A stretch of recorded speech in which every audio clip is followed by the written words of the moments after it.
Tout comme en titre, on démarre avec ce fait divers. Direction Port-Gentil, fin de course pour Moubamba Glen, alias Bangando, présumé meurtrier de Nina, une compatriote de 30 ans en cavale depuis les faits il y a près d'un mois.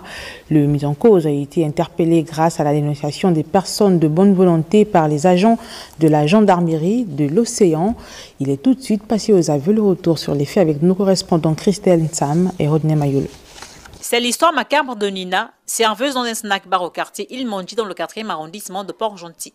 Alors qu'elle a terminé son service, elle décide de prendre un verre pour la route avant de regagner son domicile. Mais c'était sans compter sur les intentions diaboliques de Glenn qui en voulait à son salaire. Elle était assise, elle était bourrée. J'ai senti qu'elle commençait à dormir. Je l'ai précipité que Nina, lève-toi, rentre à la maison si tu veux, mes potes galants, volontaires de t'accompagner. Et c'est là que je l'ai fait devant les gens qui ont vu comment je l'ai accompagné. On est parti, je l'ai accompagné, bon. J'avais déjà appris qu'on l'avait payé, mais ce n'était pas le cas parce qu'elle avait arrêté le travail ces jours-ci, la nuit. Donc c'était le lendemain matin quand elle allait prendre ses sous. Mais moi, je me suis dit que la nuit, elle avait ses sous. Après, je l'ai suivi.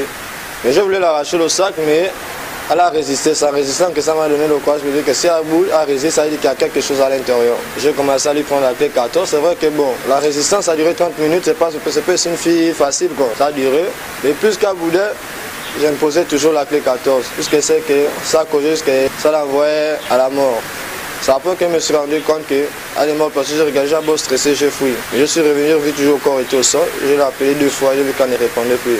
Avec la peur, et c'est comme ma vie partir avec elle, que si je laisse le corps en route, ça va me causer plus un problème parce que ma vie plus partir avec elle. C'est comme ça que j'ai pris le corps, j'ai trimballé le corps vers un trou, j'étais à creuser, on prenait le sable, j'ai mis le corps à l'intérieur, les branches les palmiers, j'ai fermé le corps.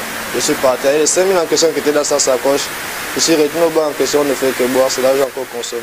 Heureusement, les limiers de la gendarmerie de l'Océan ont su déjouer les ruses du présumé accusé, désormais hors d'état de nuire. Si la compatriote de 30 ans a été retrouvée avec des sous-vêtements déchirés, laissant supposer qu'elle a été victime d'un viol avant sa mort, le mis en cause a déclaré n'avoir pas abusé sexuellement de Nina. Qu'à cela ne tienne, la sérénité déconcertante avec laquelle le présumé meurtrier relate les faits témoigne de la banalisation du meurtre dans la société gabonaise, les coupables étant peu inquiétés en raison des peines trop légères encourues, autrement dit disproportionnées par rapport à la gravité de leurs actes. Écroué à la prison centrale de Port-Gentil, l'indélicat répondra des faits de vol avec violence, viol, meurtre par strangulation, des crimes prévus et punis par les articles 295, 256 et 223 du Code pénal gabonais. Glenn sera jugé par ailleurs pour violence faite aux femmes, conformément à la loi 006/2021 du 6 septembre 2021 portant élimination des violences faites aux femmes en République.